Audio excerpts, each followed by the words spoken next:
반갑습니다. 성도 여러분, 오늘도 하나님의 은혜가 풍성하게 넘치는 복된 하루가 되시기를 주의 이름으로 축복합니다. 오늘 잠언서 17장 15절에서 28절의 말씀 함께 살펴보겠습니다. 악인을 의롭다 하고 의인을 악하다 하는 이 두 사람은 다 여호와께 미움을 받느니라. 미련한 자는 무지하거늘 손에 값을 가지고 지혜를 사려 함은 어찌민고. 친구는 사랑이 끊어지지 아니하고 형제는 위급한 때를 위하여 낳느니라. 지혜 없는 자는 남의 손을 잡고 그의 이웃 앞에서 보증이 되느니라. 다툼을 좋아하는 자는 죄과를 좋아하는 자요 자기 문을 높이는 자는 파괴를 구하는 자니라. 마음이 굽은 자는 복을 얻지 못하고 혀가 배역한 자는 재앙에 빠지느니라. 미련한 자를 낳는 자는 근심을 당하나니 미련한 자의 아비는 낙이 없느니라.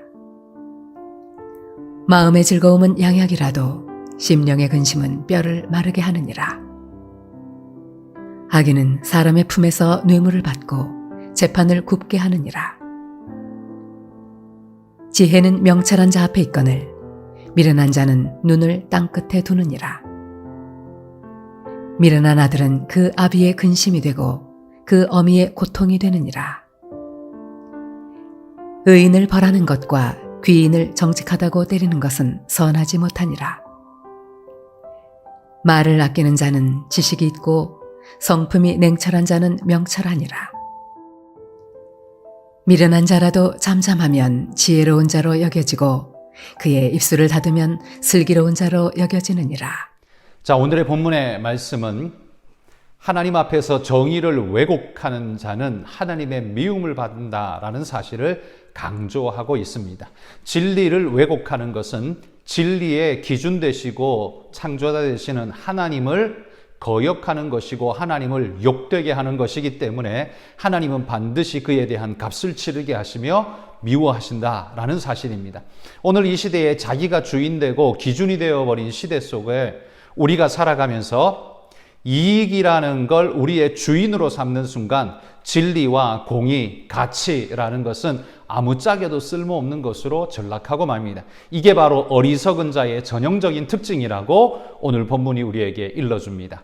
자, 그러면 오늘 본문에서 악하고 어리석은 자는 어떤 자인지 한번 살펴보겠습니다. 15절의 말씀을 같이 한번 보시죠. 15절에 보시면 악인과 의인에 대한 평가를 뒤죽박죽 반대로 하는 자는 하나님의 미움을 받을 것이다 라고 말합니다. 이건 재판석상에서 이루어지는 그 판단을 염두에 두고서 말하고 있습니다. 재판장에게 경고하는 겁니다. 악인을 의롭다 하거나 의인을 악하다라고 표현하는 그렇게 정의하는 자가 결코 되어서는 안 된다라는 사실을 강조하는 것이죠. 재판장뿐만 아니라 이 땅을 살아가는 모든 하나님의 사람들, 모든 사람들은 다 의를 의롭다 하고 불의를 불의하다 말할 수 있는 용기와 바른 기준이 있어야 합니다. 그걸 뒤집어 놓는 순간 사회의 모든 것은 뒤집어질 수밖에 없고 하나님의 공의와 가치가 허물어지는 일이기 때문에 하나님의 창조 섭리와 사역을 허물어뜨리는 일이 되고 마는 것입니다. 하나님은 이런 바른 진리와 공의를 통해서 당신의 나라가 공법으로 바로 서고 진리 가운데 행하기를 하나님은 누구보다 원하고 계신다는 겁니다. 이건 단순한 사회의 법준수뿐만 아니라 공동체의 윤리적이며 도덕적 근간이 되는 말씀이며 또한 가장 기본적으로는 공의로우신 하나님을 경외하는 신앙과도 같은 신앙과 아주 밀접한 연관이 있음을 우리에게 보여주는 겁니다. 우리가 악과 선을 뒤죽박죽한다면 여러분 우리가 추구하는 신앙의 옳고 바름의 기준을 무엇으로 세울 수 있겠습니까? 그러므로 옳은 건 옳다 하고 그른 건 그르다 하라라고 그것이 진리 정의이고 그것이 바로 정직한 자의 입술이라고 성경은 우리에게 강조하고 있습니다. 모세는요 신명기 말씀에 이렇게 말씀했습니다. 신명기 25장 1절에 보면 사람과 사람 사이에 시비가 생겨서 재판을 청하면 재판장은 그들을 재판하여 의인은 의롭다 하고 악인은 정죄할 것이라 이렇게 말씀하고 있습니다. 옳은 자를 옳다 하고 그른 자를 그르다라고 반드시 그렇게 너는 말해야 한다라고 말하는 겁니다. 그렇게 하기 힘들게 하는 요소가 두 가지가 있습니다. 하나는 유혹, 물질적 유혹입니다. 뇌물이 주어지거나 물질적 유혹이 있을 때 이걸 바꾸고 싶습니다. 또한 내 어떤 유익이나 이익을 얻고자 할 때 그러한 마음이 들 수 있습니다. 그래서 정의를 굽게 하는 것은 하나님의 백성이 결단코 하지 말아야 할, 손에 얼마간의 돈이 주어진다 할지라도, 내 직위에 얼만큼의 상승을 가져온다 할지라도 그 불이한 이익을 극히 싫어할 줄 아는 자가 바로 진리와 공의에 있는 하나님의 백성이다라고 강조하는 것이죠. 그러므로 하나님의 백성인 우리는 악을 악하다 말하고 선을 선하다 말할 줄 아는 그런 진리 가운데 바르게 설 수 있기를 소망합니다. 또한 16절은 이렇게 말하죠. 손에 값을 가지고 지혜를 사려 하는 어리석은 자들을 조롱하고 있습니다. 손에 값을 가지고 지혜를 사려 한다는 이 표현이 무슨 말일까요?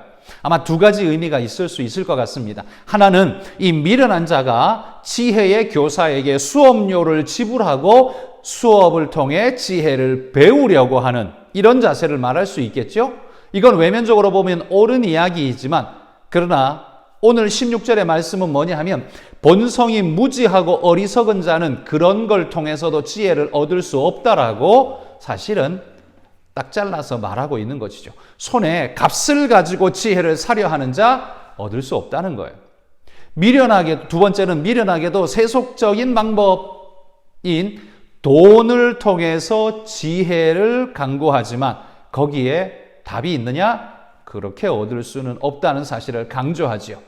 그래서 이건 어떤 의미이든지 간에 분명히 이 사실을 말합니다. 지혜는 돈을 지불함으로써 얻어지는 것이 아니라 깊은 숙고와 들음을 통해 겸손과 바른 인격의 축적을 통해서 지혜는 우리에게 얻어지는 것이고 축적되는 것이다. 그러므로 간편한 돈을 주고 사려 하거나 당장의 무언가를 쓱싹 얻으려고 할 때 지혜가 우리에게 찾아올 수 없다는 사실을 강조하는 것이죠. 여러분, 지혜는 장을 익히듯이 숙성의 시간이 필요하고 익히는 시간이 필요합니다. 그래서 수업료를 많이 지불해야 하고 인생의 많은 시간의 수업료, 물질의 수업료, 모든 땀과 노력의 수업료를 지불해야만 지혜는 우리에게 찾아올 수 있다는 사실. 그러므로 어리석은 자는 뚝딱 무언가를 돈 주고 살 수 있을 걸로 착각하는데 그건 결단코 어리석은 일이라는 사실을 우리에게 강조하는 것입니다. 또한 18절에는 지혜 없는 자의 특징으로 이렇게 말합니다. 생각 없이 쉽게 보증을 서는 자, 아주 어리석은 자다라고 강조하는 겁니다. 보증이 어떤 의미인지 또 그것이 책임져야 할 사항이 무엇인지에 대해서 전혀 고려하지 않고 덥석 물어버리는 이러한 행위는 아주 어리석은 행위라고 말하는 겁니다. 여러분, 이건 형제를 사랑하기 때문에 하는 일이 아닙니다.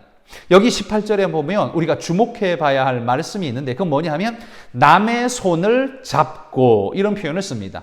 남의 손을 잡고, 형제의 손을 잡고, 가족의 손을 잡고 이게 아니에요. 남의 손을 잡고, 여기서 남이란 나하고 이해관계도 없고 그 사람에 대해 내가 알지도 못하고 아무런 관계도 없는 그 사람을 위해서 덥석 보증을 서준다는 것, 이건 아무런 생각 없는 어리석은 행동인 것을 강조하는 것이죠. 형제의 사랑을 말하는 구절이 아닙니다. 이 구절은 보증이 뭘 의미하는지, 어떤 대가를 치러야 하는지, 무엇까지 각오하는 것인지 계산하지 않고 덥석 물어버리는 어리석은 자의 모습을 대변하는 것이 바로 이 18절의 말이죠.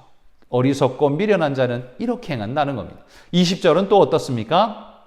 마음이 굽은 자와 혀가 패역한 자를 하나님이 미워하신다고 말하고 있습니다. 마음이 굽은 자, 이게 어떤 말일까요? 가장 우리가 이해하기 쉬운 표현으로 쓰자면 마음이 삐뚤어진 자를 말할 것입니다. 마음이 삐뚤어지고 생각이 삐뚤어져서 누군가가 정상적인 말을 해도 삐뚤어지게 보고 곡해를 하고 오해를 스스로 일삼는 자, 그런 자에게는 하나님이 결코 복을 주시지 않는다라고 말합니다. 여러분, 우리가 마음에 서운함이 있을 때 이런 삐뚤어진 마음을 가질 수 있습니다. 하나님께서 이러한 것을 미워하신다는 말씀을 마음에 꼭 기억하십시오. 그리고 혀가 패역한 자, 그 입술로 죄와 악을 막 쏟아내는 자는 하나님이 반드시 미워하시고 심판하신다라는 사실을 기억하십시오. 우리가 구원 얻은 백성이기 때문에 우리가 어떤 짓을 저질러도 어떤 일을 해도 하나님은 우리를 다 사랑하셔. 여러분, 그건 하나님의 올바른 뜻이 아니죠. 우리가 하나님의 백성이라면 하나님 백성다운 삶의 자세와 태도가 우리에게 있어야 합니다.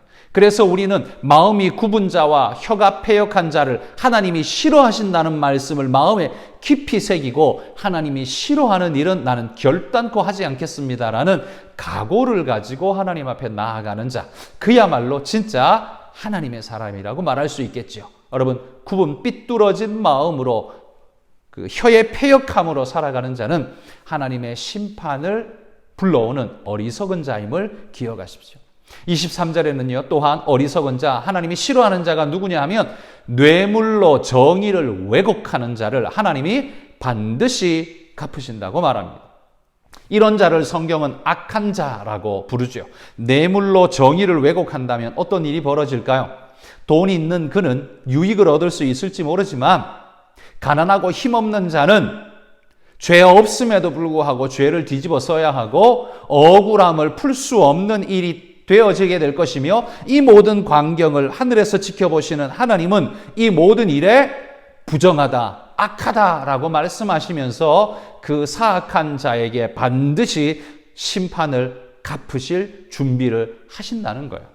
그래서 어리석은 자는 뇌물로 정의를 굽게 하여 자기에게 유리하다라고 생각할지 모르지만, 그건 하나는 알고 둘은 모르는 어리석은 자이죠. 왜냐하면 내가 지금 이 상황을 유리하게 끌고 왔다고 생각할지 모르지만, 하나님 앞에서 전체적인 상황은 어떻게 해요? 심판을 스스로에게 쌓고 있는, 숯불을 머리 위에 쌓고 있는 그런 어리석은 자가 되고 만다는 겁니다. 하나님이 분명히 갚으신다는 걸 아는 자는요, 결단코 뇌물로 판결을 굽게 하는 일을 하지도 않고 청하지도 않습니다. 그러나 어리석은 자는 어떻게 해요? 하나는 알고 둘은 모르기 때문에 당장 내게 유익이 되는 어떤 걸 돈으로 살 수 있으면 좋다라고 생각하는 매우 어리석은 자이죠. 미련한 자입니다. 성경은 이런 자를 어리석고 미련한 죄인의 특징으로 꼽고 있다는 겁니다.